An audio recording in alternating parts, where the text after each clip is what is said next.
And the thing is, when you get good at that for yourself, you get good at helping other people get good at that as well. Because the next step is going to be, how do we now convince our customers that they need us for that?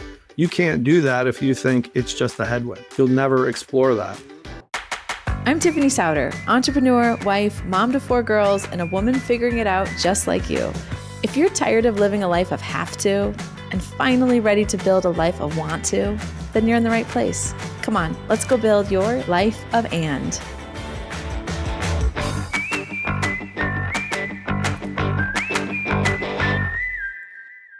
Did anyone else just blink and realize Christmas wasn't yesterday and somehow we're mid-year? Time is not slowing down, and where your businesses, your relationships, or your team stands right now, it is not random. It's a direct result of our planning, our preparation, and our discipline, or the lack thereof.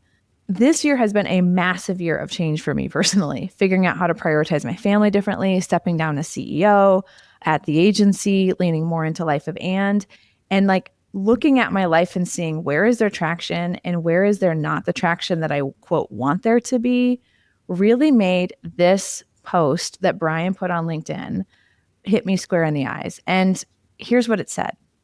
It said, a lot of leaders are convincing themselves mid-year that it's all going to turn around in the second half, while quietly knowing that they can't actually forecast anything with confidence. And I realized there are areas in my life that this is true. So I brought Brian on. Brian, welcome back. And I want you to double click into, what do you mean by this? That the second half of the year is not necessarily magically, it's not magically going to create outcomes that our behaviors and disciplines have not created for us in the first half of the year. I think when somebody sets about a plan and says, this is what I want to happen with the year, they're typically doing that at the end of the year before. And they go about doing all the things that they think are necessary to make that happen, or their version of it. And then they realize that somewhere in this May to July timeframe that, wait a second, we're not where we thought we should be. And there's a piece of them that says, well, that's because of X. And they start to rationalize why their plan was good and why they're where they're at. And they're rationalizing things that aren't actually rational. They're more excuses. And they don't actually know their excuses. They tend to believe them. They think, well, this is what's true and this is what's affecting us. But in reality, if somebody else heard that had overcome that challenge, would go, oh, that's just an excuse. That's not real. You just want it to be true. So what do these sound like? Some of these excuses. So a couple of examples I wrote were, our business tends to move with the market. In other words, when the market's up, business is good. When the market's down, business is bad, which translates into our people don't know how or won't go out and get new business, because people that are typically moving with the market are not doing anything to compensate for market adjustments. Can we double click on that one for a second? Because this is playing out. We bring Brian into only the hardest problems in our worlds. And so element 3, our target market over there is manufacturers. And so we're living in a lot of uncertainty with our clients because of all of these tariffs. And when I was leading the agency going back to 08, 09, and I was like, look, it's the financial crisis and everything is falling apart. Of course, my agency's falling apart. You were like, no, you just don't know how to react to this. And so you're pointing to the market. So in this environment, because I've told Kyler, okay, the tariffs are just a factor in the equation. We can't just say, oh, our business is going to be half the size we thought it was going to be because these tariffs are in place. So you're helping us navigate this. What's the playbook that you're helping us run? Or because it is a real thing. It is real. You can't just say, oh, it's not. Oh, it's totally real.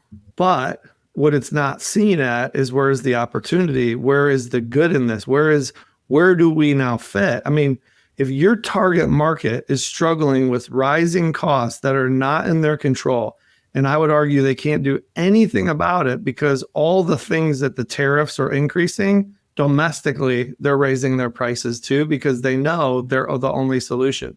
So they don't have alternatives.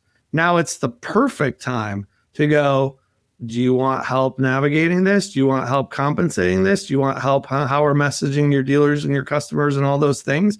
Because this is where there's good in this and there's opportunity. It's like people will go, well, we really can't do anything right now because our business is down. Well, would you like help with doing the things that make your business go up then? There's always opportunity in what the marketplace thinks is bad. I think that instead of looking at it and saying that has to be a headwind for my business, we have more looked at it and said that is defining the context in which we need to enter these conversations. It's Correct. providing context, it's not setting the entire environment. It's made us had to think really hard because it is like inertia as a leader to be like, well, that's outside of my control. I don't know what to do next, and not like think really hard about, okay, what's going to happen and how do we get in front of this? And the thing is, when you get good at that for yourself, you get good at helping other people get good at that as well. Because the next step is going to be, how do we now convince our customers that they need us for that? You can't do that if you think it's just a headwind. Mm-hmm. You'll never explore that. So that's one, is like, okay, the market is happening to us and so I'm passively engaging in the marketplace as a leader. That's one excuse. What else do they sound like? Another one is our competitors are doing things like beating us up on price or lowering the margins or any of those things. Well, that might be true, but that just means that your team doesn't know how to sell against it or sell value or differentiate yourself beyond price. So an excuse is always a truth. Like, it is true that tariffs are going up. It is true that your competitors are doing things that you don't like. All those things are true. But what makes it an excuse is that you accept no responsibility for it. And if you say, okay, I must be responsible for this in some way, you'll actually start to figure out how you are and thus what the fix is. And the issue is that a lot of times we don't know it's our fault. It's very hard to go, hey, this is my fault or this is our fault.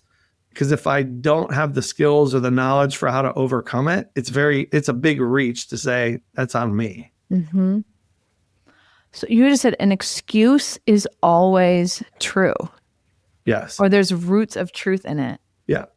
Like, listen. Oh my word. That's like, I'm seeing so many, yes, wild. Well, I'll just read these without explanation. Okay. There's a lot going on right now in the world that's affecting our business. Our team is super busy right now. We've got some stuff that could close any day now. We're just waiting for the okay. We're a relationship-driven business. It just takes longer to build relationships. This is how our second quarter always looks. All of those things are true. Mm-hmm. Like, you point to the data and say, yep, it's been correct. The switch in your head is, do you want them to be correct? Because if I want them to be correct, they can be an excuse for me. If I don't want them to be correct, I'll find a way that I can either use them or benefit from them or do something different because of that. Why do we make excuses as leaders? Like, where does that come from? It's easier to make an excuse or accept an excuse than it is to take responsibility for what's happening. Because if I take responsibility for something, I have to admit that is my fault. Mm-hmm. And leaders are not great at humility because they have to put on a coat of armor every day and pretend like they have the world figured out and everything's going to be okay and this is what's going to happen. So humility is not the first lever they go to pull of, wow, I must have messed this up. Well, and our organizations don't reflect back to us. Those are excuses. They like just absorb them. They are like, oh, this is, they pair it back to us, what it is that we say to them. Like, you know what I mean? These excuses start to become truths, like operating, part of the operating system of the way that people are solving. I'm like imagining the like exponential impact of when you as a leader say, this is the way the second quarter always is. And every single sales manager sitting in their meeting saying, this is the way the second quarter always is. And every single salesperson sitting across the table from a prospect, thinking this is how, like the only outcome you're going to get is that this is how the second quarter always is. Correct. Because that excuse is cascading down with massive speed and nobody is taking accountability for saying, no, how do we make the second quarter our best quarter? It's like a totally different posture. Yeah, because to do that, you have to accept the fact that it could have been that way long before that. We could have fixed the second quarter years ago. We could have been beating all these people that were lowering their price all the time. We could have had a forecast that was accurate. Like whatever it is, it's like, yeah, we could have done this. And that's the sickening feeling, is that you go, wait a second, it didn't have to be this way. That doesn't feel good. I also think there's this like change motion that has to happen, right? In spite of the fact that the second quarter, let's just keep on this one, like in spite of the fact that the second quarter has never performed as well as we'd like it to, we are at least still used to these patterns of behavior. They feel normal, and normal feels good, and I feel confident in normal and all those kinds. So like appending the fact that it could be different is the first thing. And then saying, now I have to trust a totally different set of beliefs and behaviors to try to get a different outcome is like a change management process that I think sometimes we're reluctant to take on when we're already at a place of insecurity. Like each one of these is like behind it. If I'm the problem and I don't know what to do differently, then I feel insecure in it. And that's the thing. It's most of the time, it's I don't know what to do differently, which is why the excuse settle. Like lack of skill set is why almost all excuses exist. If you don't know that it can be fixed, you don't know to take responsibility for it. Say that again. If you don't know it can be fixed, you don't know to take responsibility for it. Yeah, you don't think especially if you don't have the skills to deal with that. If you're like, oh, this is. Because your brain, when you go, well, this is impossible or there's nothing to do, that declaration causes your brain to go, I guess I should not worry about it. But if you say, I wonder if there's a way, you actually start figuring it out. So when people go, oh, this is just the way that it is, they're not letting their brain problem solve, like, what if it could have been different or any of those things. And that's why people don't sometimes gain skills and go, well, I'm okay. I'm good enough. This might be a rabbit hole we don't want to go down, but I was doing some like work on change management and also just like leading through uncertainty. And a phrase that came out was this idea of in a change environment, which is what this would require, how do you turn yourself into a scientist and not a savior? And like when I was leading through COVID, or you kind of want to come out as a leader and be like, ta-da, this is the pill everybody's going to take. This is the thing that's going to fix everything. And I'm 100% certain, even though you don't have the like benefit as a leader of knowing if what we're going to try is going to work. You don't have the certainty of the environment. We don't know really how tariffs like.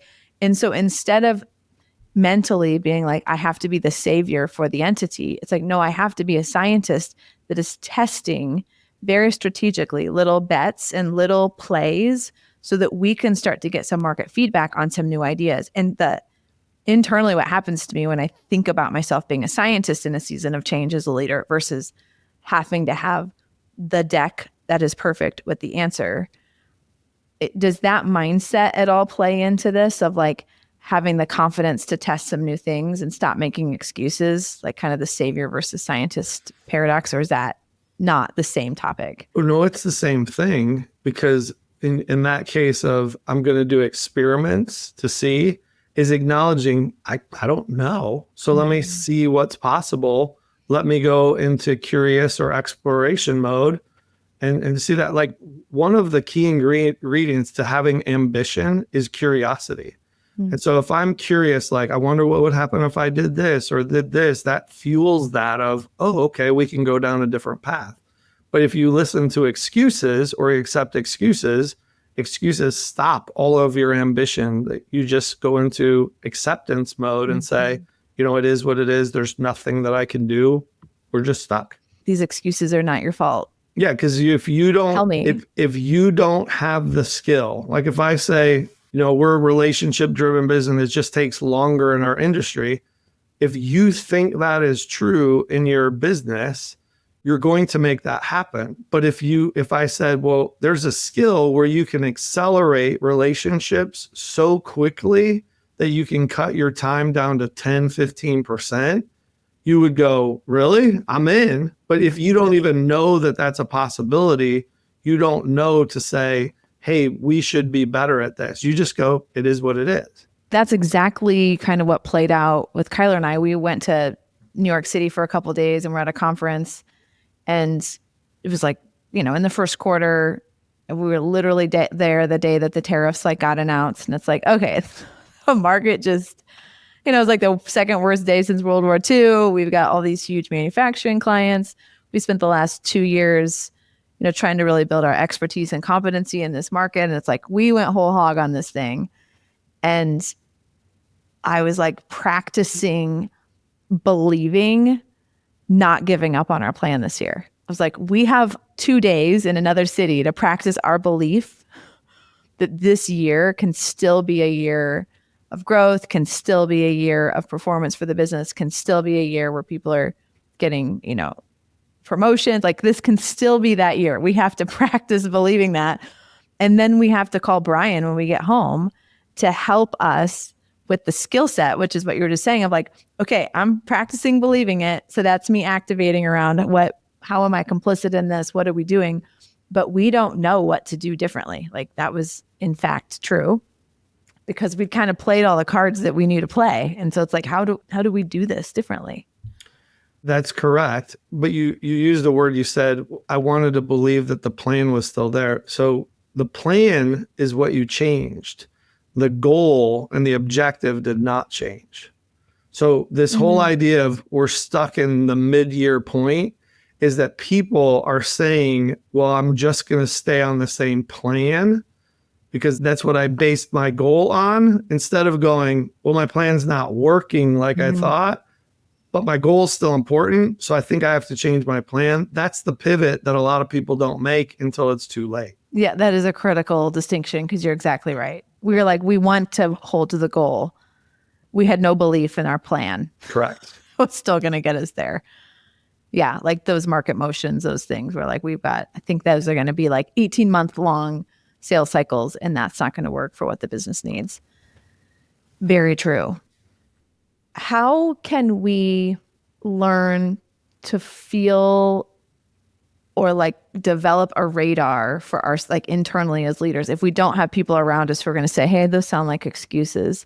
Like how do we activate sort of this finder inside of us when we're leading teams, leading organizations, leading families, leading our own sort of, goals and objectives as individuals? How do we do that? So there is a series of questions that you can ask yourself that are belief testing questions, because these are true. And you correctly said, I want to believe, right? I choose to believe this. So what you do is you test your belief. So the first question you ask yourself is that true? And your brain is going to say, well, I think so. Okay. The next question is that absolutely true? In other words, with no exception, because for something to be true, there can't be exceptions. For a fact to be a fact, there's no other way to look at it. And that will help your brain go, well, I don't know, maybe, I think so. And now you're open to shifting that belief. The next question you ask yourself is, what if the opposite were true? What if we're totally wrong about this? Now you start to realize the possibility, the differences, what that would mean, and all those things. And then the last question is, if the opposite were true, what would I be doing? And that sets you in motion of what to do. But you have to get your brain open to changing its belief before you can set it into action to deal with this stuff. But that question of, is it absolutely true? And what about the opposite being true?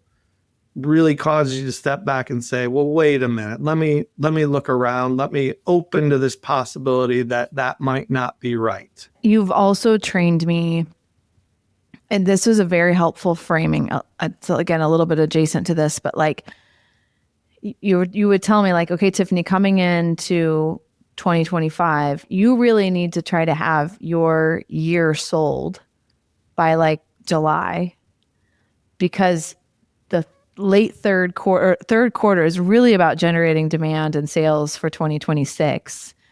And so your third, fourth quarter is really about making sure that the first part of the next year is crushing. And if a few, $100,000 happen to fall into this year, then make that be gravy, but don't have it be what you're counting on to hit your goals. And that reframing was actually massive. was like an exponential like way to see like, that's right. I don't really have that many working days after like October 1st, where people are in like, at least in my business in the agency world, really in strong buying sometimes, but they've already thought about what they're going to do. They're starting to get quotes. And if you've missed that window for the following year, you're pretty screwed. So I don't know anything on that, but that was really helpful framing for me. Well, there's always a delay. There's a delay when you sell something. There's a delay when you get to bill it or deliver it or whatever that is. And when people set goals, they typically set goals around revenue that's in or revenue that's booked to be in and delivered in that year. Mm-hmm. And they never account for the lag time of what that happens. So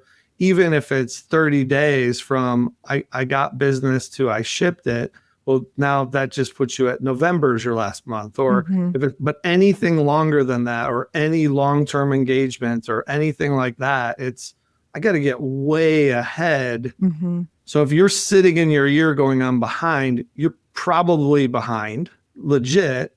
But now it's how do I recast for what I need to do to not have the mistake happen again? And how do I get in front of it? Because if I wait to pivot, I'm going to have 2 years of problems, not one. Mm-hmm. Is the conversation also applicable to this of like, okay, if we're sitting at, almost July 1st when this goes live, and I'm looking at, all right, I've got a couple weeks to retool my plan against my goals, which doesn't give me a ton of year left. When do you cut your losses and change your goals and say, I'm going to start fresh in the next year? Like if you're practically sitting down with someone and saying, all right, let's look at what's realistic to get in this year, and let's look at how we prep well for the coming fiscal. How do you think about that? I always guide towards conservative. So it is much easier to be aggressive when you're being conservative in your decision making. So if somebody says like, when do I cut my losses? When do I adjust, blah, blah, blah. It's, well, if you're even considering that, you should do it now so that you have the ability to do all the things that are coming up, because you're not delaying action and hoping that things will come around or maybe we'll blah, blah, blah. It's like, no, if even doing that is a possibility, just do it and get it out of the way so that you can focus on the future. Because if you just procrastinate, you're just carrying that weight along the way, and that's not healthy. It's just clean up, go, make the tough choices, move on so that you can prep for forward. I think this last place I want to go, but you do such a good job, I think, of not personally internalizing. You're like, cut your losses, keep going, keep making decisions. Let's just keep moving forward. You're going to get better next year. Like, those are all very good self-management of like, these are not who I am. This is different from my identity. But that like IR theory, I think really comes into play in this world of being able to say, yeah, I screwed that up. I'm not making excuses anymore. I'm going to buckle down and like rock and roll. So as a leader in a business, you're always making two decisions at the same time. It's what's my personal decision and what's my business decision. And where you're catching me there is I'm relaying the business decision, which is you need to cut your losses. Now there's the personal side of that of, if I have to lay somebody off or I have to cut some people and I really like them and they're perfect for my team and all that stuff. I empathize with that, but I believe there's an and moment in there is that I can cut the losses and I can support the person by opening up a door, guiding them to their next thing, taking care of them, paying a severance. Like there's so many things that you can do that also minimize the weight of the decision and the impact of the decision. But the business needs you to make that decision. How you carry it out personally is a separate decision, and you need to make both at all times. What too many people do is they make it only a personal decision, and then they complain that their business is suffering. It's like, yeah, because you're making all of your business decisions personally versus objectively, and then figuring out how to execute personally. Let's do a quick recap of those 3 questions that if somebody is in this excuse mode and they're trying to think about how do I get myself out of it, what are the 3 questions they ask themselves? Is that true? Is it absolutely true? What if the opposite were true? And then given that, what should I do? I think in a season where our excuses can stand almost like be like a veil for a lack of confidence and clarity. Our excuses become something that we almost hide behind.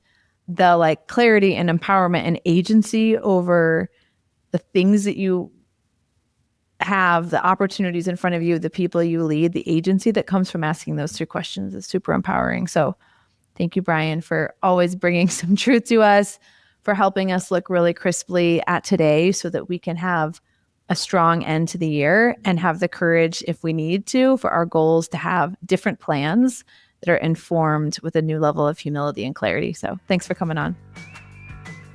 Thanks for listening to The Life of And.